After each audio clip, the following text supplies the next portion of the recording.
क्या आपको पता है अपडेटेड रिटर्न फाइल कर सकते हैं after the due date? How to file the updated return? Updated return facility is available to all the person. This facility is available to the individual, HUF, partnership firm, LLP, company, AOP, BOI, local authority, artificial judicial person. Updated return facility is addition to the return filing facility in addition to the presently available return filing facility. Presently, in a normal cases, SEC can file the original return under section 139(1), belated original return under section 139(4), revised return under section 139(5). After introduction of updated return facility, presently facility to file these three types of the returns will remain continued. Now, in addition to the above three types of return, SEC will able to file the new updated return also. For example, if SEC has filed the original return under section 139(1), then he can file the updated return. If SEC has filed the belated original return under section 139(4), then also file the updated return. If SEC has filed the original return under 139(4) and 139(1), thereafter he has also filed the revised return under 139(5), then in such a case also he can file the updated return. Even if SEC has not filed any return under 139(1), 4 and 5, then also he can file the updated return directly as first return for that assessment year. Benefits of updated return facility. Basically, updated return is opportunity given to the assessee to correct the mistake or omission in the original return under 139(1), 139(4), or 139(5). Similarly, in case when no return could be filed under 139(1) or 4, it is also last opportunity to voluntarily file the return.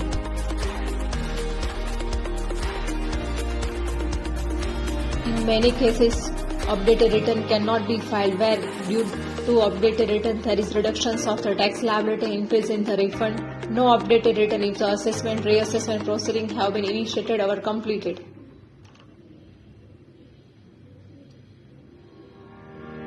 Timing and sequence of availability of return filing facility from the commencement of the assessment year to the due date under section 139(1) can be filed. Apart from that, original return 139(1) can also be revised. The updated return cannot be filed during this period.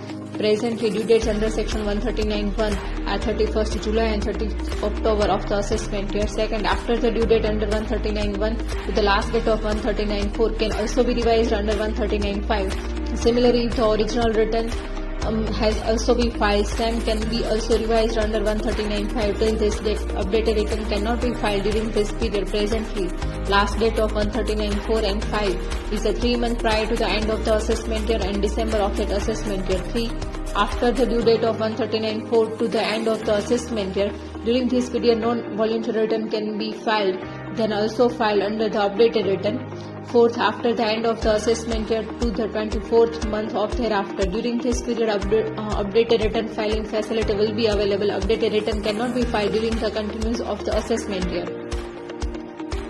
3. Assessment year return can be filed at any point of the time. After the commencement of the updated return facility, assessee can file income tax return 3 assessment year at any point of the time. For example, presently, assessee can file the original income tax return under 139(1) in the respect of the assessment year 2022 and 23 and updated return for the assessment year 2020 and 21 and also 21 to 22. This analysis will be very much helpful in many real life circumstances where income tax returns of the 3 years are required. Not necessary to first file the revised return prior to filing the updated return.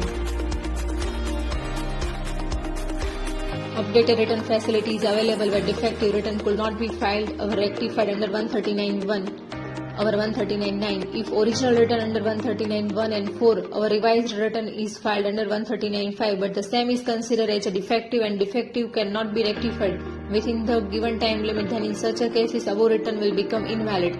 In such a condition also updated return can be filed later on. However, assessee may be required to pay additional tax under section 140(b) which may not require to be paid if the defect regarding 139(1) is rectified. For more information, follow CA Shweta Finance.